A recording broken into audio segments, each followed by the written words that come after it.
Presentación de libro entre actos y de teatro de Lorenzo Teixeira. Y San Martín Galindo, presentan a la educación. A continuación, mostraré las prácticas semblanza de los participantes. Sandra Galindo. La doctora Sandra Galindo nació en Santiago, Coahuila, México, donde vivió durante 31 años y desarrolló su carrera como periodista. En 2001 se mudó a Estados Unidos, continuando su labor en medios impresos en español en Miami y San Antonio, con una trayectoria de 16 años en periodismo en ambos países. Realizó estudios de posgrado, obteniendo una maestría en estudios de comunicación científica y un doctorado en cultura, alfabetización y lenguaje en la Universidad de Texas en San Antonio, así como una maestría en educación de adultos y niños en la Universidad Estatal de Pensilvania. Su tesis doctoral fue reconocida como mención honorífica por la Asociación Americana de Hispanos en Educación Superior. Ha impartido clases en la Universidad de México y de Estados Unidos y actualmente se especializa en estudios culturales y en educación a distancia en este país. Alfredo Galindo, licenciado en Comunicación por el ITESM, y es director, productor y guionista cinematográfico. Sus películas, tanto de ficción como documentales, se han presentado en festivales de cine internacionales y nacionales. Es articulista de cine, televisión y música en el periódico Vanguardia Saltillo y ha sido profesor de cine en varias universidades de México. Autor de libros Coahuila y sus protagonistas en el cine, El Consejo y Carrera de Coahuila, con dos ediciones en 1997 y 2007. Conduce el podcast sobre el cine mexicano 125 y contando, en el que entrevista a quienes han formado parte de la industria cinematográfica mexicana. A continuación, pasamos con los participantes. Gracias. Gracias, gracias por estar aquí, gracias por acompañarnos en la presentación de este libro, tanto a mi hermano Alfredo como a mí, y gracias también a mi hermano por estar ahí presente, ya que yo no lo pude estar. A mí me llena de orgullo presentar este libro en la Feria Internacional del Libro de Coahuila. Yo soy de Saltillo, así como lo mencionaron. Y mi bisabuelo, que es el centro de este libro, pues él también tuvo una profunda huella, dejó una profunda huella ahí en Saltillo. Entonces, yo creo que es un gran honor para nosotros tener la oportunidad de compartir esta historia con este libro que surgió, como digo yo, de una fotografía. Esta fotografía que yo vi de niña de mi bisabuelo en casa de mis abuelos y que siempre me decían, ese es tu bisabuelo. Y yo decía, pues sí, pero ¿y ese señor qué? Entonces, a medida que fui creciendo y gracias a las nuevas tecnologías y a las bases de datos que yo tuve acceso y toda mi investigación que he hecho, este libro es un proceso de 30 años que se dice fácil. No había yo planeado hacer este libro. Yo había hecho una investigación genealógica porque me gusta la genealogía y siempre me cuestioné, pues, sobre la familia, empezando por el bisabuelo Honorato. Pero fui encontrando al paso del tiempo, fui encontrando mucha información en bases de datos, en hemerotecas digitales, tanto de México como de Estados Unidos, como de Europa, libros, artículos académicos, fotografías digitalizadas en periódicos, de periódicos de la época. Entonces fui armando una línea de tiempo sobre su carrera que realmente ni la familia sabía que le había tenido. Sí nos habían dicho que había sido actor, pero nada más nos decían, pues fue actor de teatro y hasta ahí. Pero realmente todo lo que yo encontré fue lo que me hizo, yo creo que más o menos en el 2023, decir, voy a hacer un libro y voy a compartirlo no solamente con la familia, sino con la gente que esté interesada en conocer una historia de un hombre, de un actor que fue parte de esa base de lo que es hoy el teatro mexicano, porque muchas veces desconocemos eso, los orígenes de muchas cosas. Y esta gente de la cual, esta generación de la cual era parte Honorato Teissier, mi bisabuelo, fueron los actores empíricos que empezaron cuando no había escuelas de actuación, cuando no había nada de lo que conocemos ahora. Ellos fueron los que sentaron las bases de lo que hacen los actores ahora.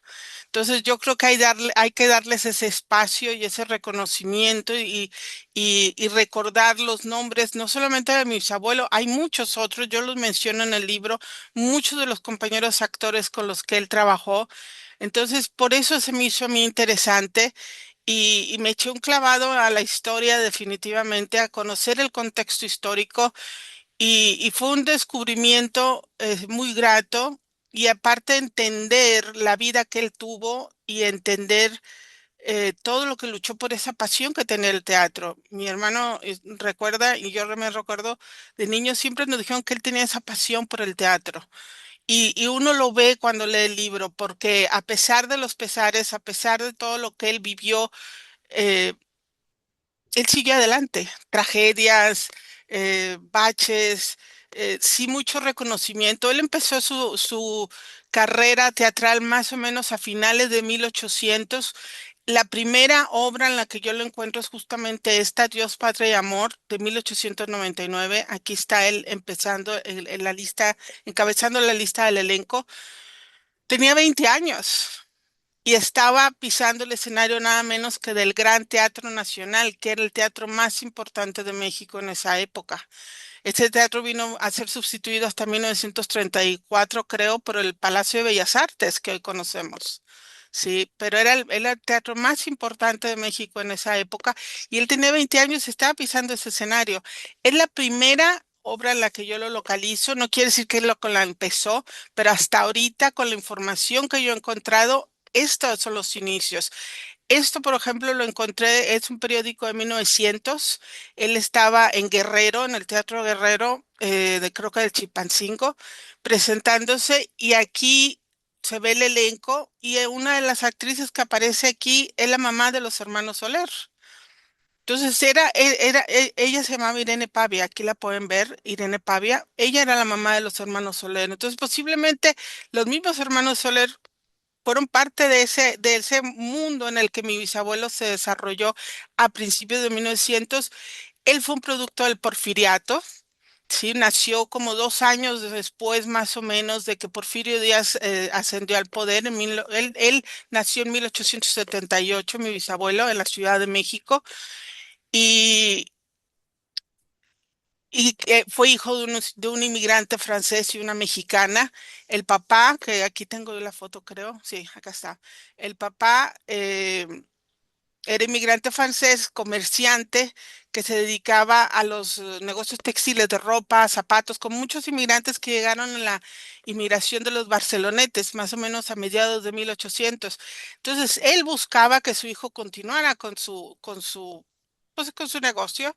De hecho, lo menciona ahí en en el libro, que encontró un periódico en donde parece que robaron la zapatería del tatarabuelo, justamente cerca de del convento de San Fernando, que es donde nació mi bisabuelo en 1878. Entonces, es ese contexto histórico, porque al contar las historias, el contexto histórico es muy, muy, muy importante. Y entonces yo trato de situar al lector en eso, en el porfiriato. Él fue un productor del porfiriato. Porfirio Díaz también, él era muy amante de los espectáculos teatrales y durante el porfiriato se construyeron muchos teatros, particularmente en la Ciudad de México. Y Honorato Teixeira trabajó en muchos de ellos. Sí, él viajaba mucho por toda la provincia, particularmente el centro sur. Ah, como lo menciona en el libro, ya entrada 1910, cuando empezó la revolución, fue lo más norte que llegó, fue precisamente a Saltillo, irónicamente, donde la vida le cambió y donde por eso estamos nosotros aquí. Pero es todos esos andares que él tuvo, las tragedias, él se casó en primeras nupcias con Leopoldina Galza, esta actriz, que fue a su vez tía de Consuelo Frank, la actriz, y del actor Paul Ortín. Son de esa familia de actores también. Y, y vivieron muchas vicisitudes, pero no dejaban la pasión por el teatro y por el entretenimiento. Mi bisabuelo también tuvo compañías teatrales. En aquella época había una oleada nacionalista que que se buscaba que se diera trabajo más a actores mexicanos y a autores mexicanos, porque había una preferencia por tanto actores como autores españoles. Entonces, en la Ciudad de México se les daba incluso incentivos económicos a las empresas, a las compañías teatrales para que contrataran talento mexicano. Entonces, yo tengo la idea de que el bisabuelo creó esas compañías teatrales, que aquí incluyo yo dos sellos que hay en sus libros en los que tenemos en la familia, para contribuir a eso, de darle trabajo a los actores mexicanos, que él confiaba en eso. Y también uno entiende el contexto en el que se movía con todos esos actores de muchas nacionalidades. Lo veo uno en todos los documentos que encontré de actas de nacimiento, matrimonio, de funciones, en donde todos los actores firmaban de testigos. Los hijos nacían en hoteles, las mujeres parían en hoteles. Una cosa que a mí me sorprende, por ejemplo, de Leopoldina, y lo menciono en el libro, por ejemplo, da a luz a la primera niña y 18 días ya están dando funciones en otra ciudad. O sea, hay que imaginar uno el contexto, la vida, donde no había caminos, cómo se trasladaban de una ciudad a otra. En el caso de las actrices mujeres recién paridas, con niños chiquitos, pasaba mucho que luego morían los niños, morían ellas. Era una fragilidad en la vida, pero aún así ellos seguían adelante. En el caso del bisabuelo, a Saltillo llegó y se presentó en el Teatro García Carrillo en 1910. Luego volvió, en 1910 que se inauguró el Teatro García Carrillo, y yo creo que fue, todavía no encuentro yo bien ese dato, debió haber sido en una de las primeras compañías teatrales, porque él se presentó en 1910 en el Teatro García Carrillo. Luego él regresó en el 12 y se presentó también con una compañía teatral, pero él ya para entonces era viudo de Leopoldina y traía dos niños chiquitos, y uno de los niños, la niña mayor, se le muere en Saltillo. Y entonces, como él se tiene que quedar a cuidarla, entonces la compañía lo deja y él se queda en Saltillo sin trabajo, sin dinero, sin nada. La niña se le muere en Saltillo, y de hecho, a diferencia de las demás actas de defunción, de testigos firma un cantinero y un cochero. Y eso te refleja de que sus amigos artistas pues se tuvieron que ir y él se quedó solo prácticamente, ¿sí? Pero entonces en Saltillo le cambió la vida, estaba la revolución. Yo tengo la idea, o en mi teoría, de que como estaba la revolución, él tomó conciencia que no podía andar del tingo al tango por toda la República como él lo hacía usualmente. Entonces echó raíces en Saltillo. Primero tuvo que trabajar en lo que sea y empezó a pintar escenografías en la escuela normal, y ahí lo descubrió el director de la escuela normal y le dijo, ¿y usted qué está haciendo aquí? Si usted es este actor, y le llevó una fotografía en una revista y le dijo a mi bisabuelo, pues yo tengo que comer, tengo que sobrevivir. Dijo, no, no, no, no, no. Entonces le dio la oportunidad de dar clase, y así fue como él entró a dar clase en las escuelas en Saltillo, como la Normal, una academia comercial. Fue maestro fundador de la Narro, de lo que hoy es la Narro. Aquí están unas fotos que encontré también con el grupo de profesores del Ateneo Fuente en 1921 y en 1925, que fue el año que él murió. Pero a pesar de que él seguía dando clases y era profesor y daba también entre esas clases de teatro, de lingüística, literatura, francés, porque hablaba francés, obviamente como el papá era francés, pues aprendió el francés, era bilingüe. Él no dejó el teatro y entonces fue uno de los fundadores de los grupos experimentales de teatro en Saltillo. Y yo menciono ahí varias notas periodísticas de la época de funciones de grupos teatrales experimentales con personas de Saltillo, con saltillenses que querían experimentar en el teatro, que él organizó y presentaron en el Teatro Carrillo antes de que se incendiara en 1918, porque eso duró el Teatro García Carrillo solamente 8 años. Entonces, él se quedó en Saltillo, conoció a mi bisabuela en Saltillo, que fue su alumna en la normal, mi bisabuela, y ahí fue donde él junto a mi bisabuela, fundó la familia de la que nosotros venimos. En los años 20, él ya tenía la idea de regresar a la Ciudad de México y retomar su carrera como actor, ¿sí? Entonces, pero enfermó y la vida se le acabó en 1925, en el verano del 25, pero él ya tenían todo planeado, habían vendido todo, ya se iba a ir toda la familia a la Ciudad de México. A veces yo me cuestiono qué habrá sido si la vida se lo hubiera permitido. Muchos amigos de él empezaron a trabajar en el cine, porque ya en ese entonces empezaba el cine. El cine llegó a México en 1896 más o menos. Entonces ya estaban las primeras probadas de cine. Si hubiera vivido un poco, le hubieran tocado las primeras películas sonoras. De hecho, una de las actrices que aparece en Santa, trabajó él con ella en los últimos años, justamente la que sale de la mamá de Santa. No me acuerdo, tengo aquí el nombre de ella, Rosa Arriaga, creo que es. Estas fotos también las encontré, estas son de una obra de teatro de 1905-1906 que encontré en el Teatro Hidalgo, todavía casado con Leopoldina, que salieron publicadas en El Mundo Ilustrado, que era una publicación dirigida a la burguesía porfirista de la época, pero que benefició al bisabuelo por un pleito que yo comento en el libro con el esposo entre la prensa y el esposo de Virginia Fábregas, la abuela de Manolo Fábregas, el señor teatro. Entonces quisieron vetarlos a Virginia Fábregas y a su esposo, los miembros de la prensa de la Ciudad de México, y voltearon su atención a otros actores, entre ellos a mi bisabuelo, que salieron estos reportajes en El Mundo Ilustrado, que fue la primera publicación en México con fotografías. Y también en el libro incluye una foto donde él está con otra actriz, con Consuelo López de Solano. Este, y esa también la encontré por otra investigación que estaba haciendo en un libro, lo mencionaban, todo el problema con el esposo de Virginia Fábregas, y fui a dar con la foto esa. Entonces, también encontrar todas esas fotos.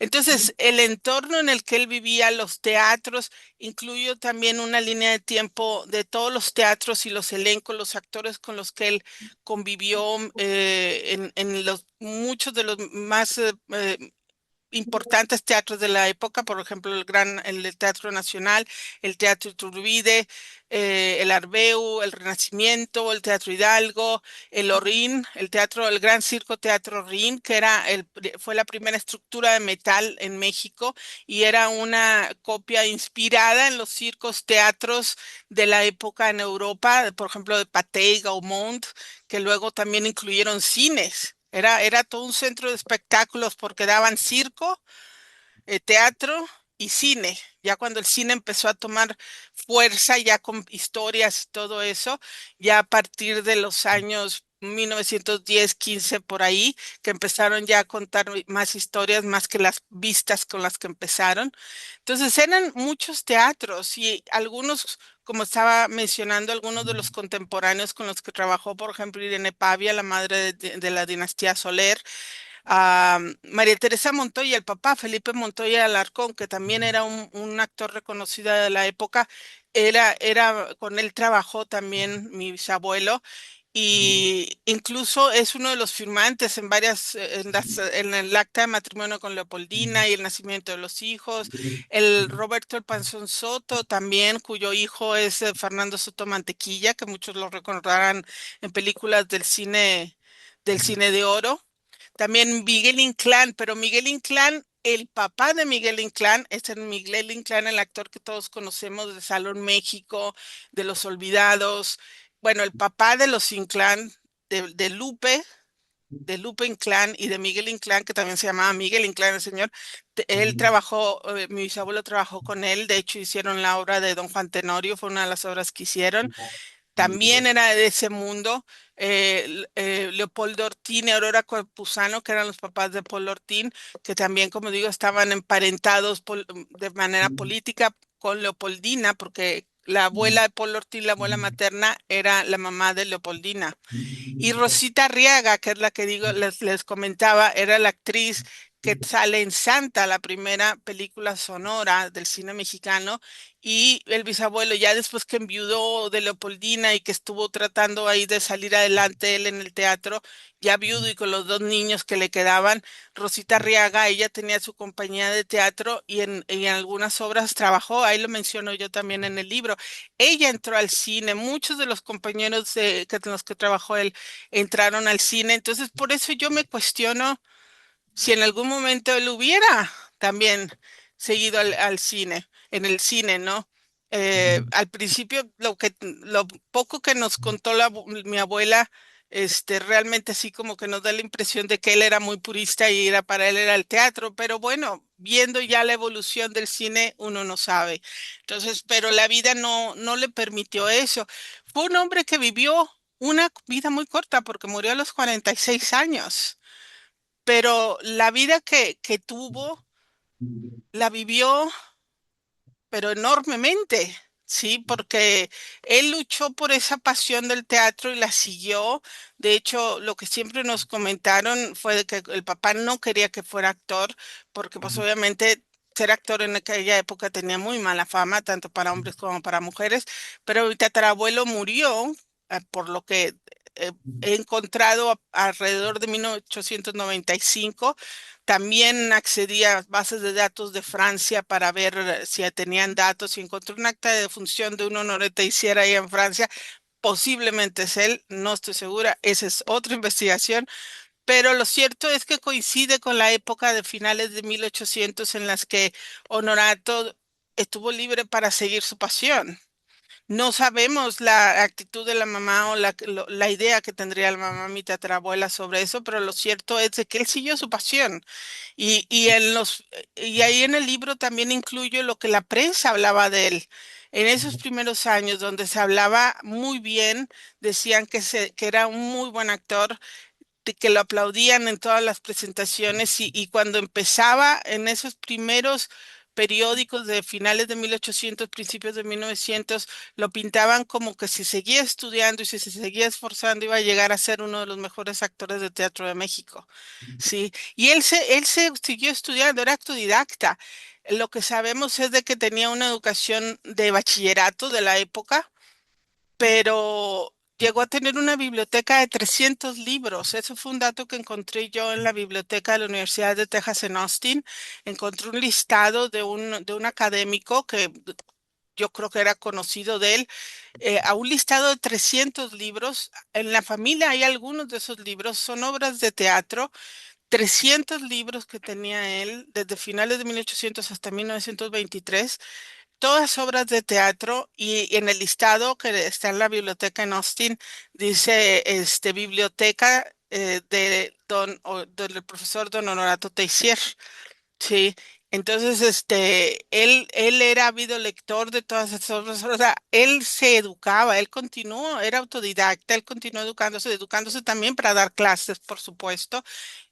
Cuando murió mi bisabuela, cuando yo tenía 17 años, encontré algunos recibos de las librerías en París y en Barcelona y en Madrid, donde él compraba los libros y le llegaban, no sé cómo, pero le llegaban a México. Sí, entonces él compraba muchos libros fuera de México en esa época. De alguna manera le llegaban, yo imagino que de librerías a librerías en la Ciudad de México. Entonces él tenía esa amplia biblioteca, sí, y era una persona autodidacta que se continuó educando. Entonces, eso te habla mucho de la pasión que él tenía por seguir adelante, por educarse, por dar lo mejor de sí, y era algo que él disfrutaba. Esta es la famosa foto que yo siempre vi de niña y por eso yo digo, este libro surgió de una foto, porque yo veía esta foto y sí, pues decía era mi bisabuelo, pero ¿quién era ese señor? Sí, nos contaban que había sido actor, que era muy bueno eh, con las escenografías, era bueno carpintero, era bueno haciendo pelucas, haciendo los trajes del teatro, le entraba a todo. Eso luego también lo entendí el por qué, porque su mamá tenía dos hermanos, hasta donde yo he encontrado, tenía dos hermanos, uno era sastre y el otro era carpintero. Entonces, posiblemente esas aptitudes que él tuvo de carpintería y de sastrería se las aprendió a los tíos maternos, justamente. Eso lo descubrí ya cuando fui encontrando a raíz de la investigación genealógica que hice. Entonces, es un libro que surge de esta foto, una foto que igual, como les digo, la veía yo de niña, que nunca pensé escribir un libro sobre él. De hecho, yo estaba escribiendo otro libro cuando decidí hacer el libro, nomás este libro. El otro libro lo estoy escribiendo en inglés, pero dije, bueno, este lo voy a escribir en español, que es mi lengua materna, y dije, para compartir esta historia, porque yo sí creo mucho en que hay que compartir las historias. Es algo que yo invito mucho a mis alumnos, a contar historias que tenemos en las familias, porque todas esas historias se pierden. Yo tengo alumnos acá en Estados Unidos a veces que me dicen, es que mi abuelo fue bracero, mi abuelo vivió esto, mi abuelo lo discriminaron en esto, mi abuelo sufrió esto, mi abuela esto. Y les digo, escribe la historia, pregúntales, escríbela, compártela, necesitamos esas historias. Entonces yo los invito mucho a hurgar tanto en sus propias historias, nuestras experiencias. Hace poco escuché a un escritor español que decía, la mayor parte de la gente cree que no tenemos experiencias sorprendentes que valgan la pena ser contadas, pero al mismo tiempo no tienen que ser sorprendentes las experiencias que tenemos para tener un valor a ser contadas, porque al final de cuentas esas historias pueden inspirar a otras gentes. Yo les digo a mis alumnos, por ejemplo, en mi caso acá en Estados Unidos, yo a veces recibo mensajes de mis alumnos donde se inspiran cuando saben que yo soy mexicana, que soy inmigrante, que estudié acá, que estudié en inglés, cuando el español es mi lenguaje, y ellos se dan cuenta y ellos me dicen, ¿sabe qué? Yo quiero hacer una maestría, yo quiero hacer un doctorado, yo quiero estudiar. Usted me ha ayudado mucho.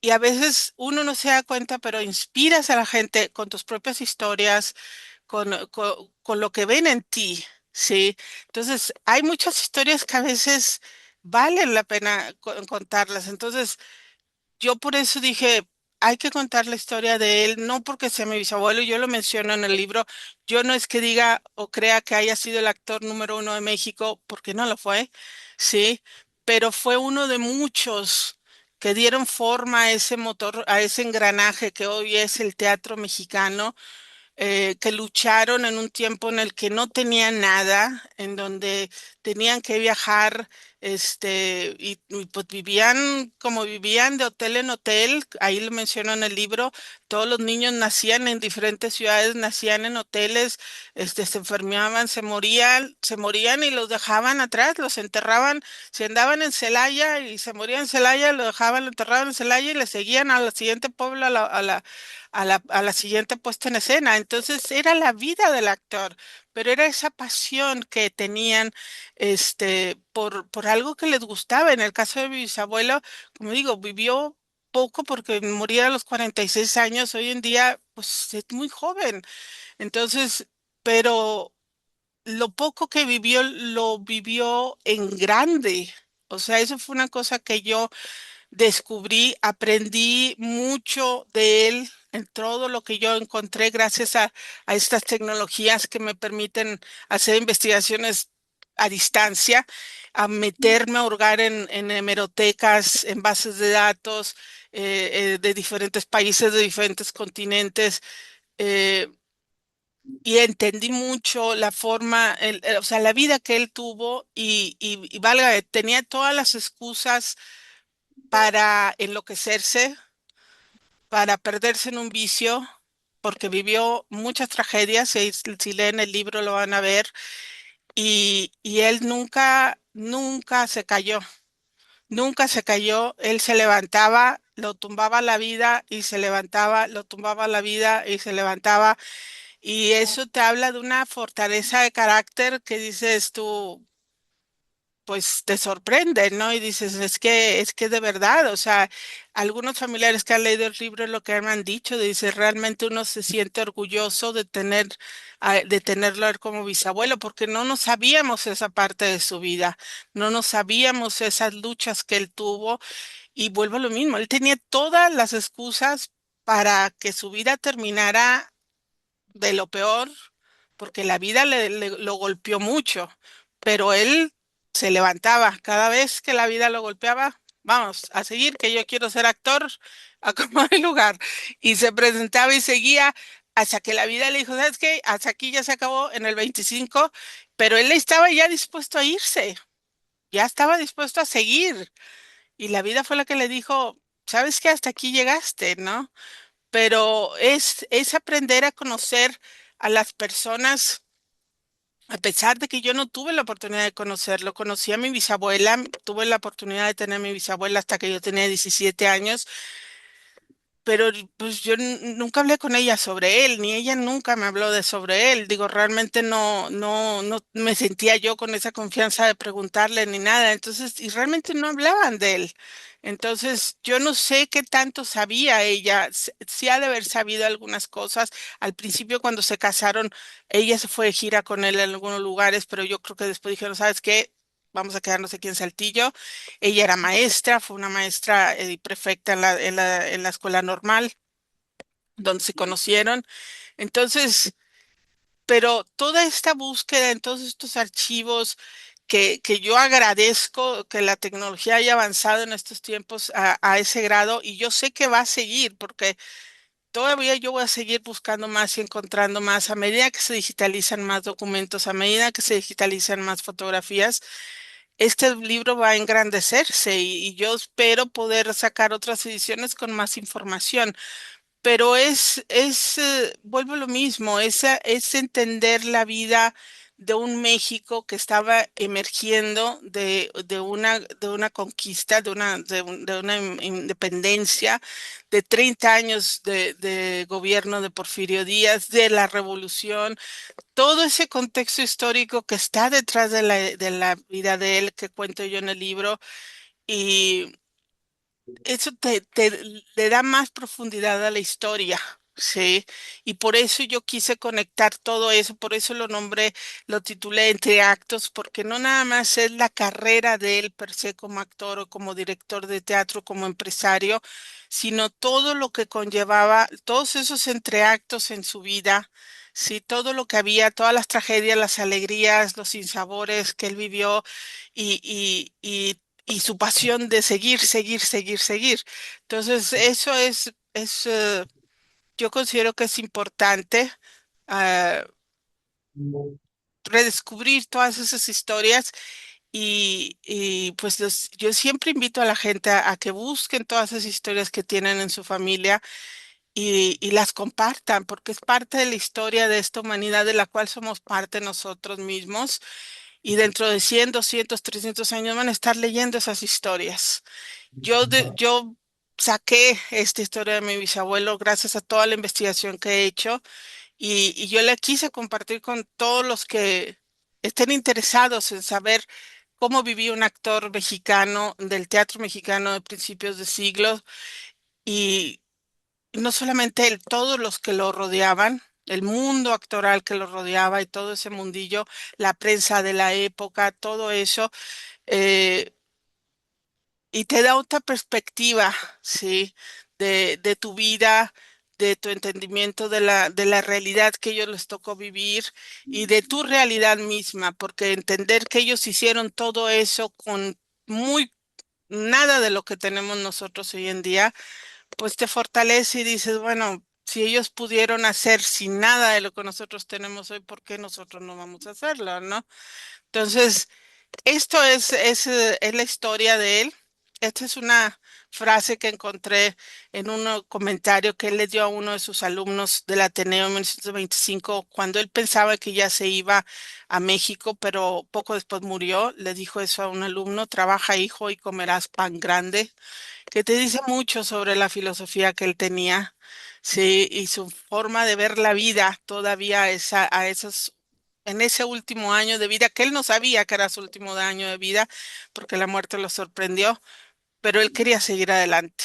Entonces, ojalá se den el tiempo y les interese conocer un poco más a través de la vida de Honorato, de mi bisabuelo, de ese México porfirista y de la vida de los actores, que hoy en día pues vemos a los actores como famosos y todo eso. Yo tuve la oportunidad de conocer a muchos porque cuando fui periodista entrevisté a muchos.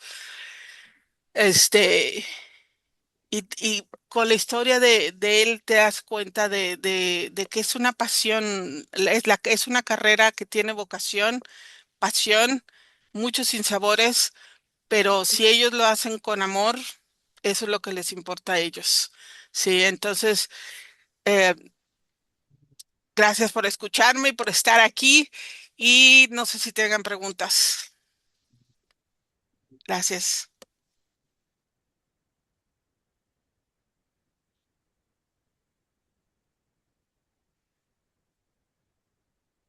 ¿Y me oyen?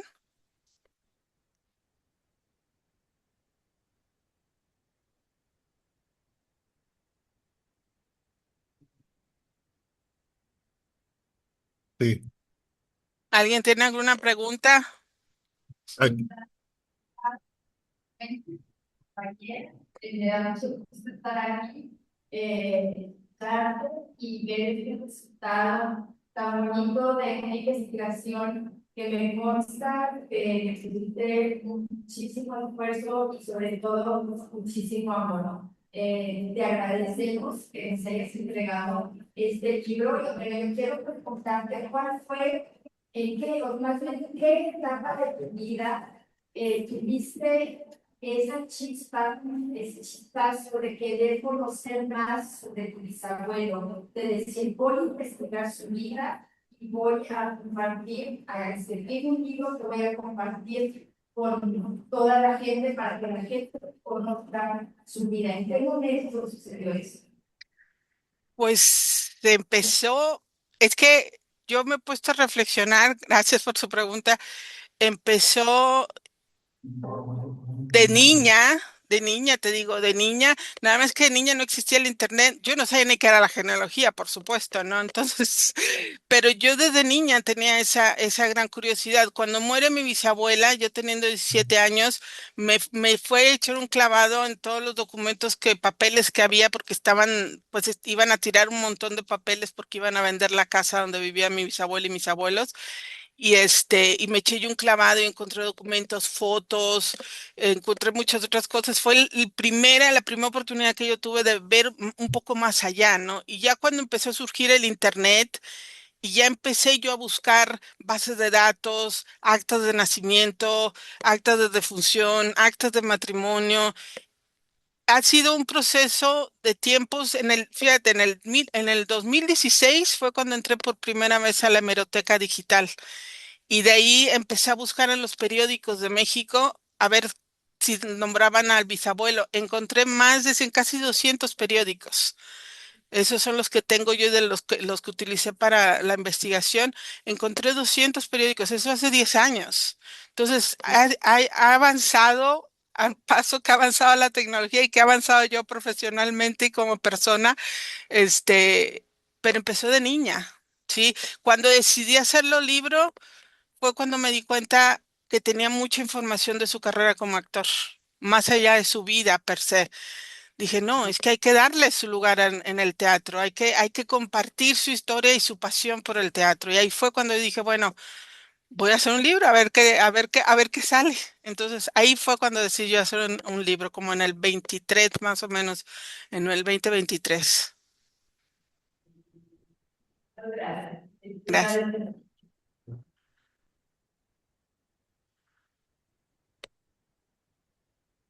¿Alguna otra pregunta que tenga alguien?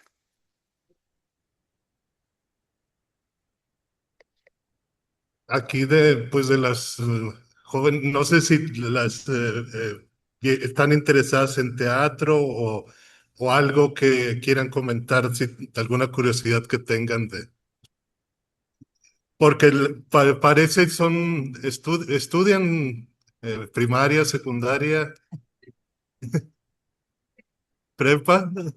¿De prepa? Bueno, es que no,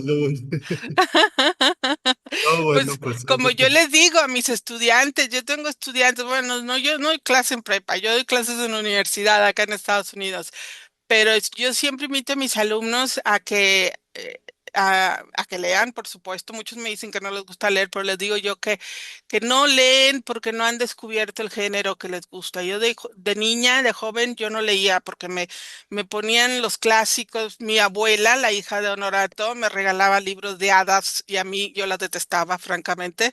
Entonces yo quería cosas más sustanciosas, más reales.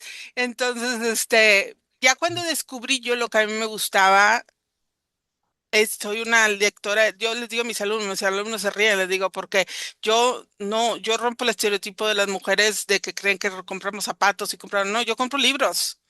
Lo que más encuentras en mi casa son libros y de un montón de cosas, porque yo leo por todos lados. Entonces, les insisto a mis alumnos que lean, es muy importante leer, descubran qué les gusta leer, porque leer debe ser algo por gusto, ¿sí? Y también cuenten sus historias, cuenten sus experiencias. Eh, Somos contadores natos por experiencias como seres humanos, aprendemos de las experiencias de otros y también nos gusta contar nuestras historias. Entonces, yo los invito a eso.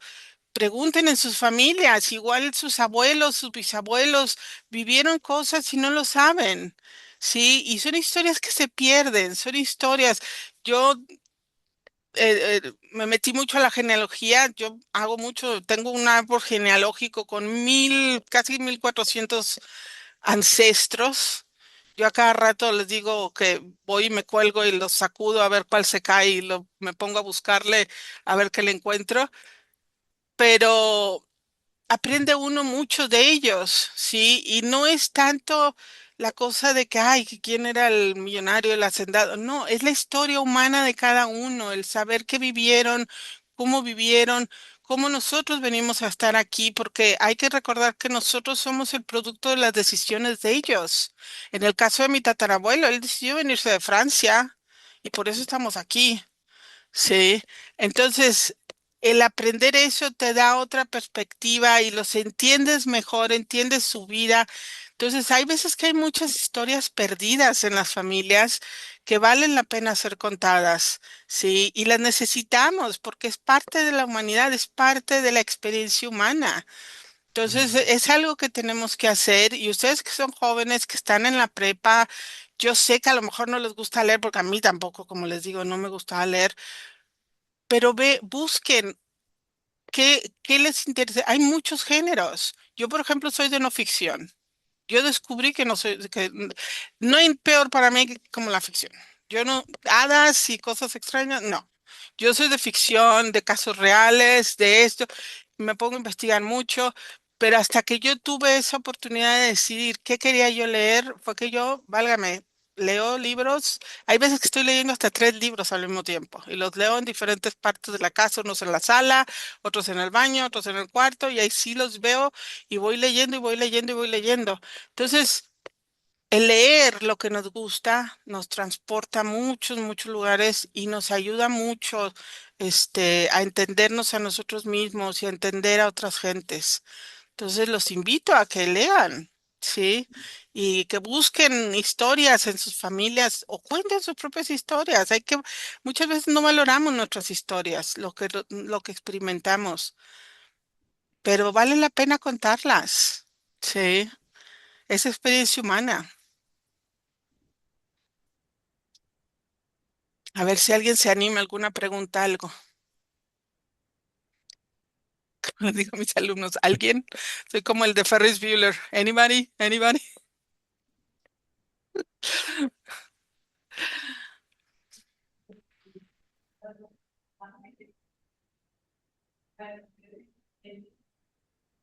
Pero está para un contexto de porque es muy bonito cuando descubres estas también por ejemplo, sobre mis adolescentes, importante estoy hablando que incluye que hizo pasado incluyo completamente.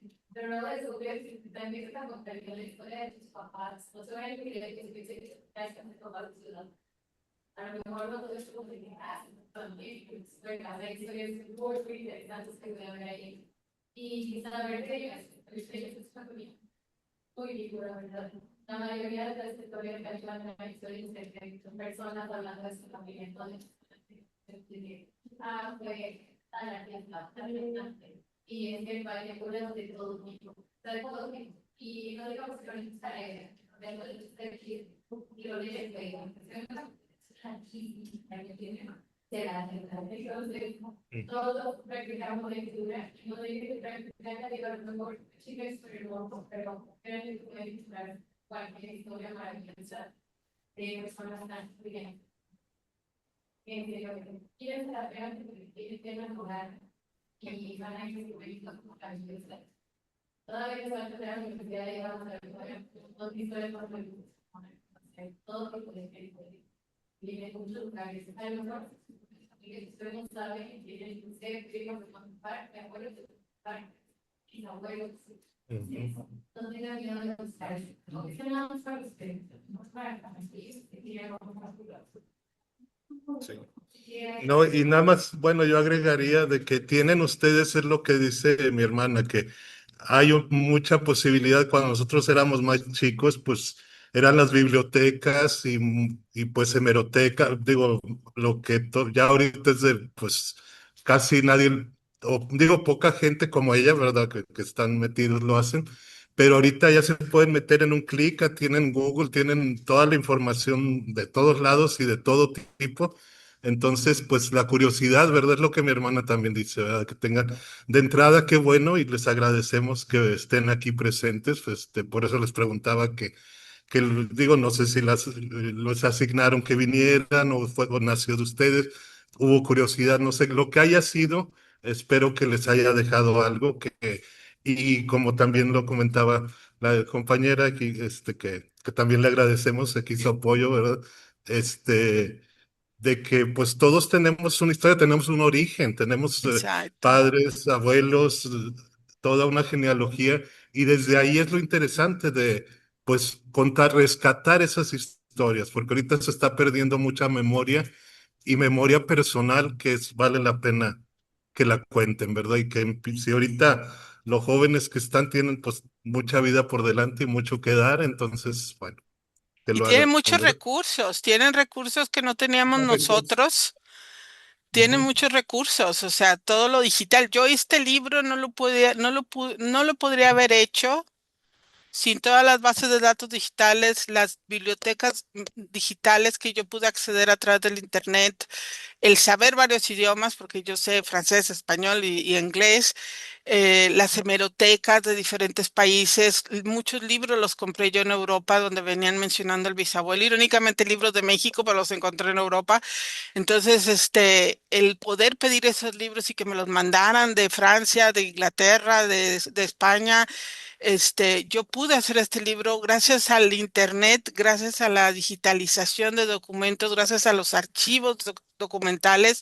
Entonces tienen muchos recursos que nosotros no teníamos y que yo no tenía cuando era más joven. Por eso les digo que mi investigación caminó a través de 3 décadas porque cuando yo tenía 17 años no había internet. Y pues yo no tenía eso. Cuando salió el internet, yo me empecé a buscar en internet. Cuando empezaban a salir las hemerotecas digitales, me metí a las hemerotecas. Entonces, ha ido avanzando la tecnología y eso lo tienen ustedes ahora. Antes nosotros no lo teníamos y se puede rescatar mucho, mucho, mucho, mucho, pero hay que tener curiosidad, como dice mi hermano, y es una cosa que yo les insisto a mis alumnos. Sean curiosos, cuestionen, pregúntense cómo se vivía antes, cómo esto, y métanse a buscar. Hay muchísima información en muy buenos lugares. Yo también sé que hay mucha basura en internet, pero hay muy buenas bibliotecas, hay lugares donde hay muchos libros, donde pueden acceder, y incluso gratuitos. Entonces, lo tienen a su alcance. Entonces, yo les invito a que lo hagan, sean curiosos. Sí, siempre les digo a mis alumnos, el conocimiento es poder y es algo que nadie nos puede quitar. Nos podrán quitar todo, pero el conocimiento nadie nos lo quita. Ese siempre se queda con nosotros. Entonces sean curiosos y cuenten historias, rescaten esas historias que son parte de nuestra humanidad. A eso los invito.